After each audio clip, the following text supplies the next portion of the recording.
En el día de hoy, amigo oyente, llegamos al capítulo 5 de esta primera epístola del apóstol Pablo a los tesalonicenses.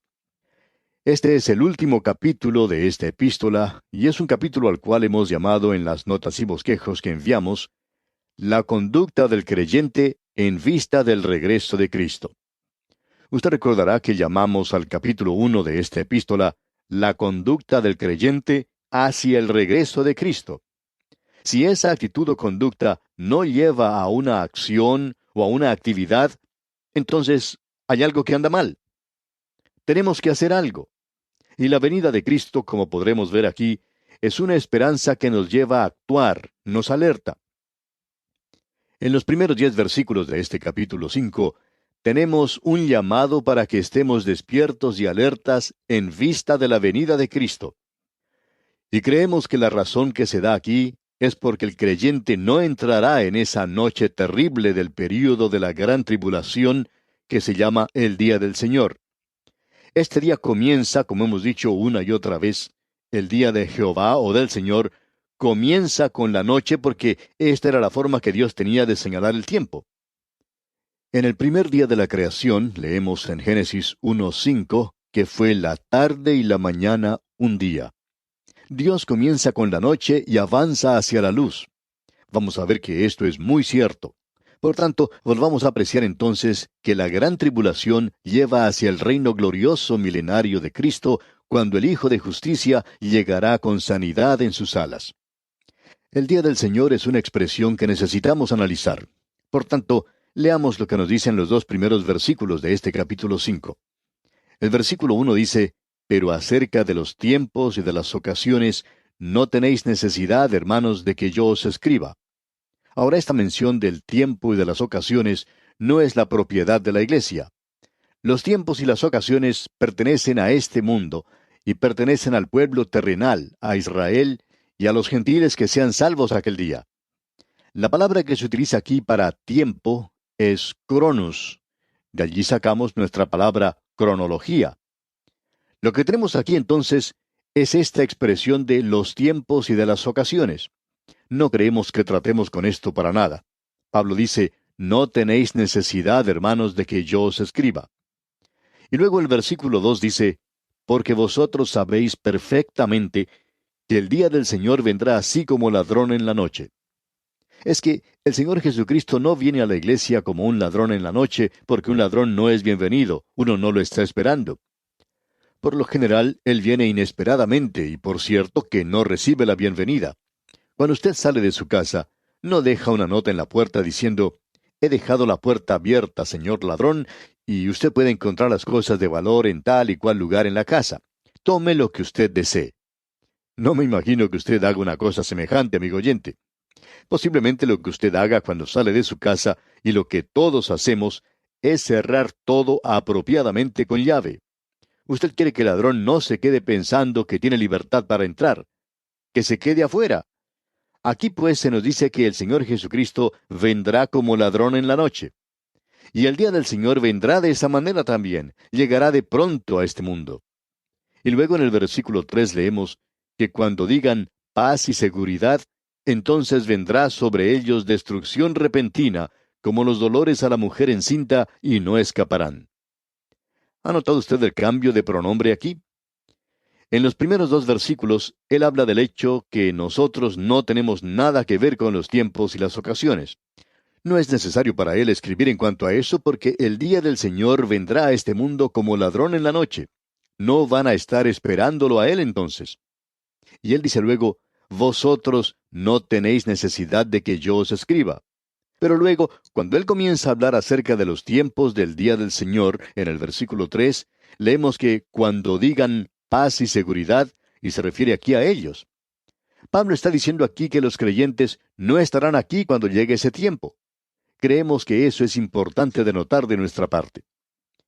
Quisiéramos repetir una vez más que el día del Señor es un período de tiempo que comienza con el período de la gran tribulación y continúa a través del reino milenario de Cristo sobre esta tierra. Hay muchos pasajes de las Escrituras que nos hablan de esto. Por ejemplo, en el 2º capítulo del libro de Isaías, usted recordará que hace poco estuvimos estudiando este libro, Dios dice en el capítulo 2, versículo 12, porque día de Jehová de los ejércitos vendrá sobre todo soberbio y altivo, sobre todo enaltecido, y será abatido. Y luego él continúa hablando a través de esa sección de que habrá un juicio sobre la sociedad y el gobierno, sobre los militares, sobre el comercio y el arte, y sobre la pompa y el orgullo y la religión. Todo eso se menciona. Y si usted pasa unas cuantas páginas en el libro de Isaías, usted recordará que cuando estuvimos estudiando allí, vimos esto en el capítulo 13, versículos 9 y 10, donde dice, He aquí el día de Jehová viene, terrible y de indignación y de ardor de ira, para convertir la tierra en soledad y raer de ella a sus pecadores, por lo cual las estrellas de los cielos y sus luceros no darán su luz. Y luego continúa hablando de las terribles cosas que sucederán. Y en la profecía de Joel, algo que todavía no hemos estudiado, se nos dice en el capítulo 1, versículo 15, Ay del día, porque cercano está el día de Jehová, y vendrá como destrucción por el Todopoderoso. Él habla de esto como un día de tinieblas y de oscuridad, día de nube y de sombra. Ese es el cuadro que tenemos de esto en el Antiguo Testamento. Ahora el día del Señor comienza, como hemos dicho, con la gran tribulación, y continúa a través del reino milenario, y ese es el tema del Antiguo Testamento. Lo que tuvimos nosotros en el capítulo 4 de esta primera epístola a los tesalonicenses, de la venida de Cristo para arrebatar a su iglesia de este mundo, eso ni siquiera es mencionado en el Antiguo Testamento. Encontramos esto allí por medio de la tipología, sin duda alguna. Podemos ver esto en personajes como Enoc y Elías. También lo podemos apreciar en otras cosas, pero no se enseña en el Antiguo Testamento que el Señor Jesucristo vaya a sacar de este mundo una compañía de gente para sí mismo. ¡Qué verdad más gloriosa y hermosa es esta! Y esa es la verdad que se revela por primera vez en el aposento alto, cuando el Señor Jesucristo dijo, Voy pues a preparar lugar para vosotros. Y si me fuere y os preparare lugar, vendré otra vez y os tomaré a mí mismo, para que donde yo estoy, vosotros también estéis. Hasta donde entendemos, esa es la primera vez que se menciona en la Biblia. Pablo desarrolla esto en el capítulo 4, como ya vimos en los dos programas anteriores. Pero ahora él está hablando acerca de algo que es el tema del Antiguo Testamento y que era bien conocido en el Antiguo Testamento. Ahora él se aparta de eso y dice que llegará un tiempo que será una gran sorpresa para el mundo. Por cierto que no lo estarán esperando. No están esperando que eso suceda para nada. Y luego dice en el versículo 3, que cuando digan paz y seguridad, entonces vendrá sobre ellos destrucción repentina, como los dolores a la mujer encinta, y no escaparán. Y luego en su segunda epístola a los tesalonicenses nos advertirá en cuanto a una gran mentira. El Señor Jesucristo nos advirtió en cuanto a esto. Tened cuidado de que nadie os engañe, porque el mundo creerá que están entrando al milenio y entonces gozarán de una era de paz. Pero en realidad lo que está sucediendo es que están entrando en el período de la gran tribulación. Y llegará de pronto, así como ladrón en la noche. Luego dice en el versículo 4 de este capítulo 5 de la primera epístola a los tesalonicenses, Mas vosotros, hermanos, no estáis en tinieblas, para que aquel día os sorprenda como ladrón. Ahora fíjese usted lo que dice en el versículo 5. Porque todos vosotros sois hijos de luz. El rapto de la iglesia hace dos cosas. Da por terminado este día de gracia en el cual nos encontramos en el presente. Este llamar a un pueblo para su nombre y el llevar a muchos hijos a su hogar en la gloria. Eso es lo que Dios está haciendo hoy. El rapto de la iglesia, pues, pondrá punto final a todo eso. Ahora no solo dará por terminado eso, sino que dará comienzo al día del Señor. El período de la gran tribulación comenzará cuando la iglesia parta de este mundo. Bien, ¿cuál es entonces la relación entre la venida de Cristo por su iglesia y el día del Señor? Bueno, Él nos dice en este capítulo que, acerca de los tiempos y de las ocasiones, no tenéis necesidad, hermanos, de que yo os escriba. No hay necesidad de hablar en cuanto a esto. Ustedes saben perfectamente, dice Él, que el día del Señor vendrá como ladrón de noche. Eso es enseñado en el Antiguo Testamento. Ustedes ya saben en cuanto a esto. Y ahora llegará de pronto. Y la gente piensa que esto será una época de paz, pero en su lugar tendrá efecto la peor guerra que el mundo haya conocido. Ese es el día de la ira. Esto ha sido descrito en muchas formas y maneras diferentes. Pero la pregunta es aún la misma. ¿Cómo se relaciona la vida de Cristo por su iglesia con el día del Señor que precede a la segunda venida de Cristo. ¿Cómo se relacionan estas dos cosas? Bueno, creemos que sencillamente lo podemos indicar como que en el momento del traslado de la iglesia llega el fin del día de la gracia y ahora comienza el día del Señor. Es decir, un solo suceso hace dos cosas, finaliza un día y abre otro. Y ese día que comienza, comienza en las tinieblas como comienza el día. Pero Él dice que nosotros no estamos en tinieblas. Ahora, ¿por qué es que nosotros no estamos en tinieblas? Y aquel día no nos sorprenderá como ladrón. ¿Por qué? Bueno, nosotros no vamos a estar aquí, amigo oyente. Ya hemos partido de este lugar como vimos en el capítulo anterior. El Señor mismo descenderá del cielo para tomar a su iglesia y sacarla de este mundo. Ahora Él dice, porque todos vosotros sois hijos de luz. Vosotros no pertenecéis a esa dispensación que vendrá. Vosotros pertenecéis a la dispensación de la gracia en la cual nos encontramos hoy.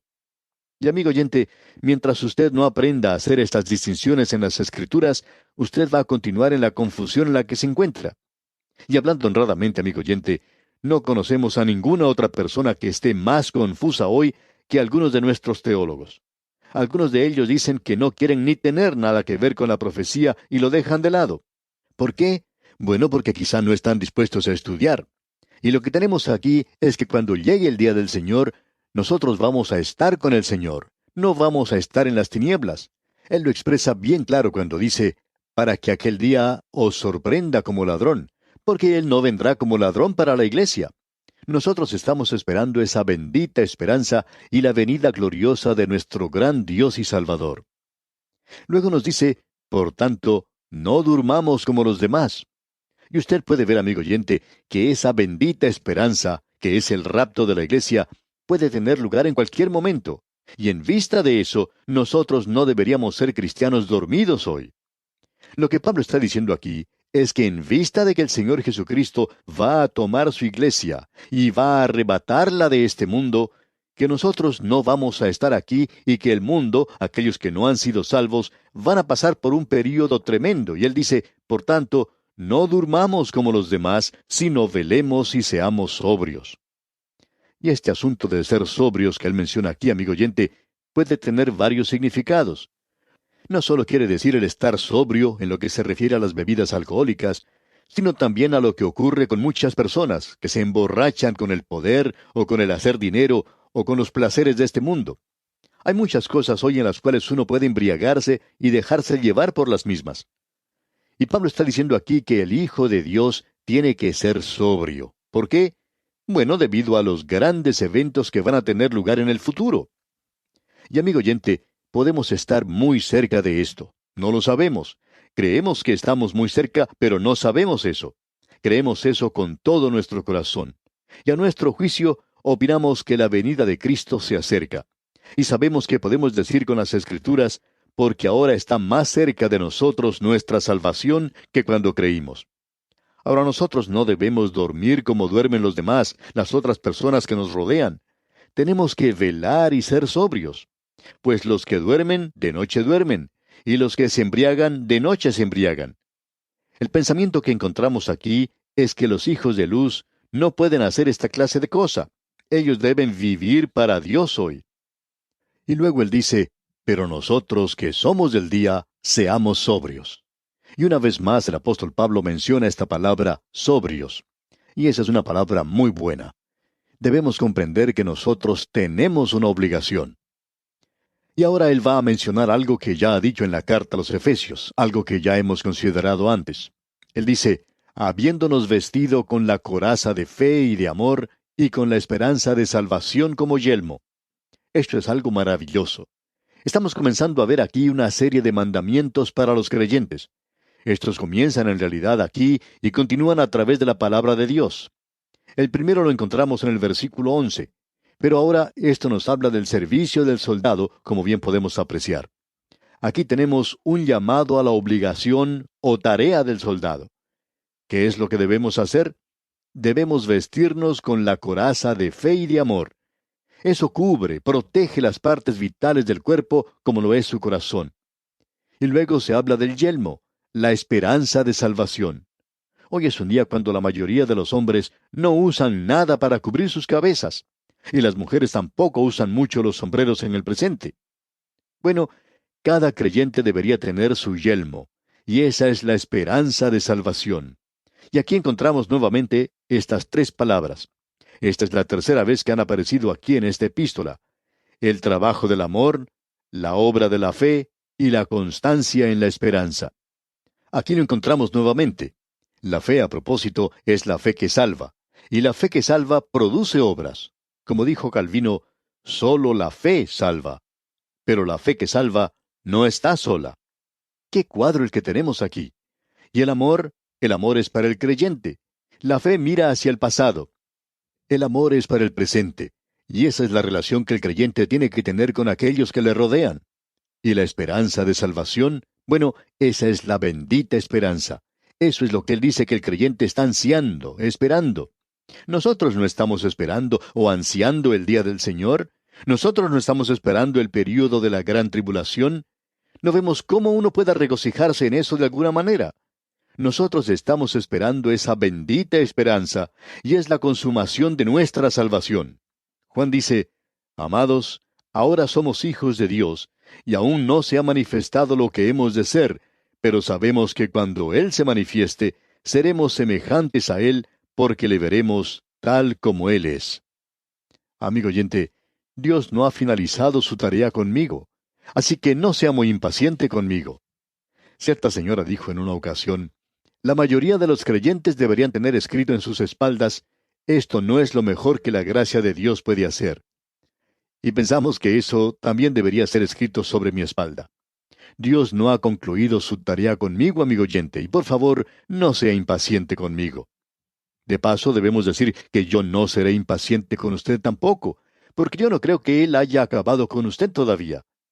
En el día de hoy tenemos esta esperanza de salvación, es decir, que Él consumará aquello que ha comenzado en nosotros. El que comenzó en vosotros la buena obra, la perfeccionará hasta el día de Jesucristo. Porque no nos ha puesto Dios para ira, dice aquí. Esto debería ser bien claro aún para aquellos que proclaman ser amilenarios. Pero por alguna razón ellos no comprenden esto. Dios no nos ha puesto para la ira, para la gran tribulación. La iglesia no va a pasar a través de esto. Esa es una época de juicio, y Cristo llevó en él nuestro juicio. Ahora alguien va a decir, ¿cree que usted es lo suficientemente bueno como para ser arrebatado en el rapto? No, amigo oyente, no soy ni siquiera lo suficientemente bueno como para ser salvo, pero Él me salvó por medio de su gracia. Y cuando Él venga a llevar a su iglesia, yo voy a salir con todos los que se creen supersantos. ¿Y sabe por qué? Por la gracia de Dios. Porque no nos ha puesto Dios para ira, sino para alcanzar salvación por medio de nuestro Señor Jesucristo. Eso nos libra de la ira, y la gran tribulación es la ira. Ahora, en el versículo 10 de este capítulo 5 de la primera epístola a los tesalonicenses leemos, quien murió por nosotros, para que ya sea que velemos o que durmamos, vivamos juntamente con Él. Esto tendrá lugar para usted, aun cuando usted esté muerto a su venida. Después de todo, la mayoría de la iglesia ya ha pasado a través de las puertas de la muerte. ¿Y qué marcha, qué desfile va a ser ese algún día, comenzando con Esteban y los apóstoles? Luego seguirán los mártires, luego seguirán los creyentes a través de todas las edades. Y usted y yo, amigo oyente, si aún estamos vivos, nos encontraremos al final. Eso es todo lo que vamos a hacer. Pero gracias a Dios, nosotros vamos a estar allí, pero solo por la gracia de Dios. ¿Y qué es lo que esto hace por usted, amigo oyente? Por lo cual, escuche usted, animaos unos a otros. Esto es algo realmente maravilloso. Ahora, comenzando con el versículo 11, tenemos una serie de mandamientos para los creyentes. Hemos señalado 22 de ellos aquí. Uno habla acerca de los 10 mandamientos, pero ¿qué acerca de los 22 mandamientos? Y aquí tenemos mandamientos para los creyentes. Y esto, creemos nosotros, contestará esa pregunta de si hoy, cuando uno dice que es salvo por la gracia de Dios, la fe en Cristo aparte de las obras, esto debería responder a esa pregunta de que hasta el momento en que usted es salvo, Dios lo tiene a usted acorralado por la cruz. Eso es lo que Dios ha hecho con el mundo. Él no le está pidiendo nada al mundo con excepción de lo siguiente. Y aquí tenemos su pregunta. ¿Qué vas a hacer con mi hijo que murió por ti?